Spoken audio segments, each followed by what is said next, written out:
Jemaat sekalian, jumpa kembali dalam agenda ngopi. Dan secara khusus minggu ini, atau tepatnya Rabu ini, kita bersama-sama akan ngopi dalam edisi Minggu Advent yang pertama. Kita menanti kehadiran Tuhan, kita menanti kelanjutan karya keselamatan yang daripada Tuhan. Oleh karena itu, dengan sepenuh hati kita siapkan hati kita. Kita siapkan diri kita menghadap hadirat-Nya, memuji mengagungkan kebesaran nama-Nya. Sama-sama kita akan menaikkan pujian, angkatlah hatimu pada Tuhan.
Matius 13 ayat 32. Memang biji itu yang paling kecil dari segala jenis benih. Tetapi apabila sudah tumbuh sesawi, itu lebih besar daripada sayuran yang lain, bahkan menjadi pohon sehingga burung-burung di udara datang bersarang pada cabang-cabangnya.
Tiba saatnya untuk kita bersama-sama membaca firman Tuhan yang akan menjadi dasar untuk perenungan kita hari ini.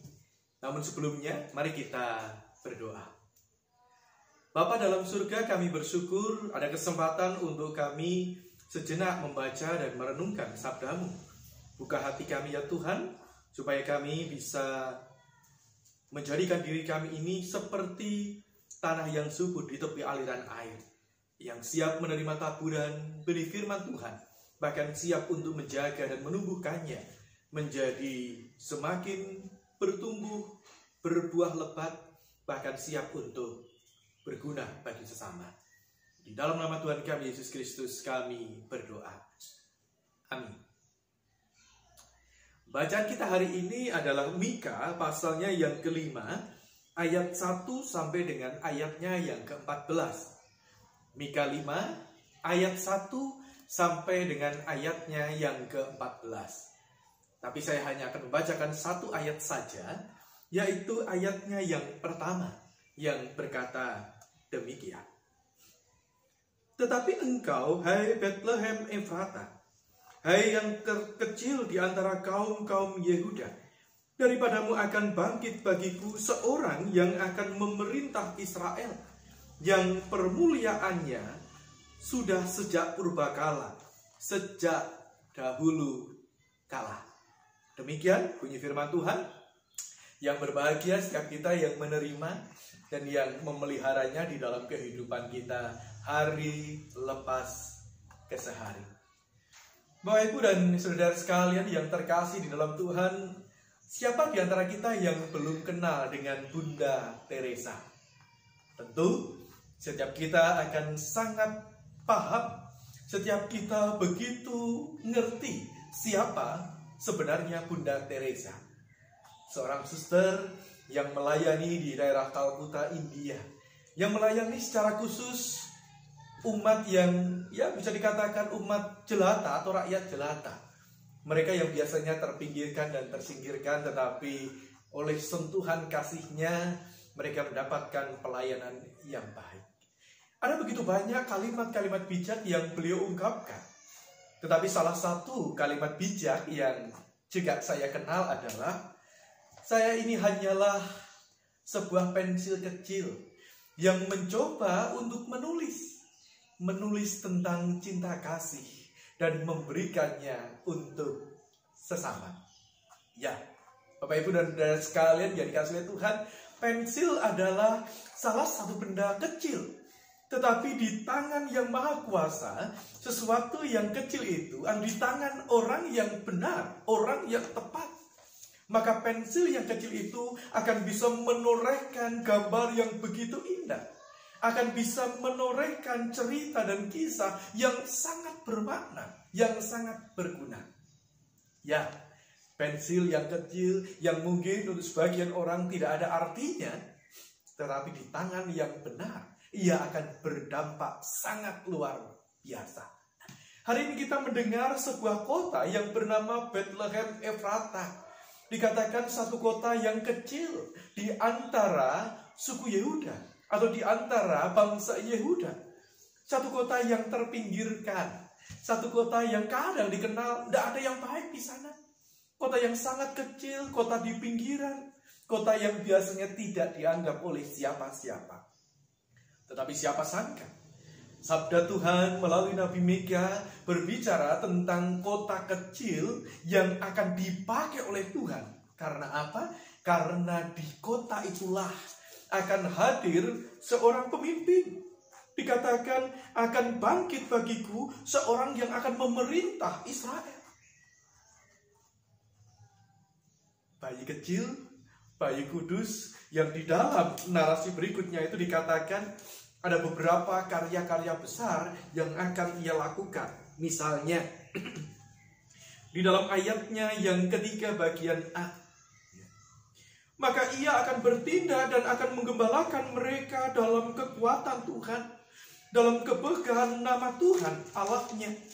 Mereka akan tinggal tetap, sebab sekarang ia menjadi besar sampai ke ujung bumi.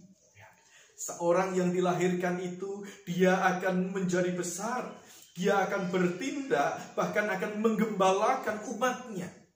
Menggembalakan dalam kekuatan Tuhan, menggembalakan dalam kemegahan nama Tuhan. Kemudian yang kedua juga dikatakan, dan dia akan menjadi damai sejahtera. Bukan hanya sekedar memimpin, bukan hanya sekedar menggembalakan, tetapi juga penggembalaan dan pimpinan yang menghadirkan damai sejahtera. Bapak Ibu dan Saudara sekalian yang terkasih di dalam Tuhan, Mika bernubuat ketika umat Israel sedang berada di dalam pembuangan. Tetapi dia menubuatkan bahwa di antara penduduk kota Bethlehem Efrata, di antara mereka akan muncul seorang pemimpin besar yang akan siap untuk menjadi pemimpin, yang akan siap untuk menjadi gembala bagi umatnya. Bahkan lebih jauh lagi diperinci demikian. Bangsa yang berada di tengah-tengah pembuangan itu, di antara mereka akan tersisa bangsa-bangsa pilihan, di antara mereka akan ada umat pilihan oleh Tuhan yang melalui kehadiran mereka dikatakan ayat yang ke-6. Maka sisa-sisa Yakub akan ada di tengah-tengah banyak bangsa seperti embun dari Tuhan, seperti dirus hujan ke atas tumbuh-tumbuhan. Justru bangsa yang terbuang itu, ia akan hadir, akan besar di tengah-tengah bangsa-bangsa. Ia memang pada satu sisi tercerai-berai, tetapi mereka akan hadir di tengah-tengah bangsa itu menjadi seperti embun, menjadi simbol kesejukan, simbol kedamaian, simbol pengharapan. Mereka terbuang, tetapi justru di pembuangan itu mereka akan menghadirkan karya yang sangat didambakan, yang sangat diharapkan. Tapi juga bukan hanya itu. Dari sisa-sisa Yakub itu dikatakan ayatnya yang ke-7, maka sisa-sisa Yakub akan ada di antara suku-suku bangsa, di tengah-tengah bangsa-bangsa seperti singa di antara binatang-binatang hutan. Seperti singa muda di antara kawanan domba. Kemanapun ia pergi maka ia membanting, menerkam, sedang tidak ada yang melepaskan. Akan menjadi tonggak berdirinya sebuah keadilan. Akan menjadi pribadi yang penuh dengan keperkasaan. Sehingga ada lawan, tidak ada tandingannya. Ya, Bapak Ibu dan Saudara sekalian yang terkasih di dalam Tuhan, apa yang dinubuatkan oleh Mika, kita yakini sebagai sebuah nubuatan tentang hadirnya Sang Juru Selamat. Di tengah-tengah bangsa yang berada di dalam kegelapan dan kesuraman, bahkan pada satu pinggir jurang keputusasaan. Justru dari sanalah Tuhan akan hadir dan berkarya. Justru di sanalah Tuhan akan hadir sebagai gembala yang setia, sebagai pemimpin yang menghadirkan kedamaian. Justru dari mereka yang terbuang, dari mereka yang tersisihkan, karya Tuhan diwujud nyatakan. Bapak Ibu dan Saudara sekalian yang terkasih dalam Tuhan, melalui nubuat Nabi Mika ini kita belajar tentang mereka yang dikecilkan tetapi diperhatikan Tuhan. Tentang mereka yang tidak dianggap tetapi dipermuliakan oleh Tuhan. Tentang mereka yang dipandang hina oleh dunia tetapi diagungkan oleh Tuhan. Kita bersyukur. Jangan pernah merasa diri sebagai pribadi yang tidak berharga. Jangan merasa diri minder. Jangan merasa diri tidak layak. Tetapi merasa diri kita tetap berharga di mata Tuhan. Merasa diri kita tetap bisa dipakai oleh Tuhan untuk menjadi perwujudan karya keselamatannya. Hari-hari belakangan ini kita lihat dunia yang sedang menderita. Hari-hari belakangan ini kita melihat ada begitu banyak kekerasan yang ditampilkan. Ada begitu banyak bencana alam yang sedang mendera bangsa ini. Kita mungkin bukan siapa-siapa, tetapi mari kita sejenak berdiam diri di hadapan Tuhan. Kita melihat panggilan Tuhan yang dinyatakan bagi kita. Kita mungkin bukan siapa-siapa, tetapi ketika kita bersedia, maka Tuhan sanggup membuat kita menjadi karya yang luar biasa. Ingatlah, tidak akan pernah ada sebuah cerita tanpa ada satu kata pembuka. Tidak akan pernah ada jejak sang juara tanpa ada satu langkah pertama. Mari kita sediakan diri kita, menyongsong hadirnya Tuhan, terlibat di dalam pekerjaan Tuhan, sehingga damai sejahtera terwujud dalam kehidupan kita. Selamat memasuki minggu Advent yang pertama. Selamat menikmati pengharapan yang daripada Tuhan. Dan selamat menyemai harapan itu di antara umat manusia. Tuhan memberkati. Saat hening bagi kita.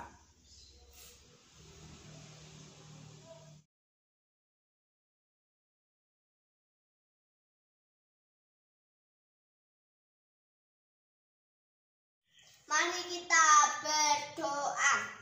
Tuhan Yesus, berkati orang tua kami, guru-guru kami, supaya tetap sehat dan penuh kebahagiaan.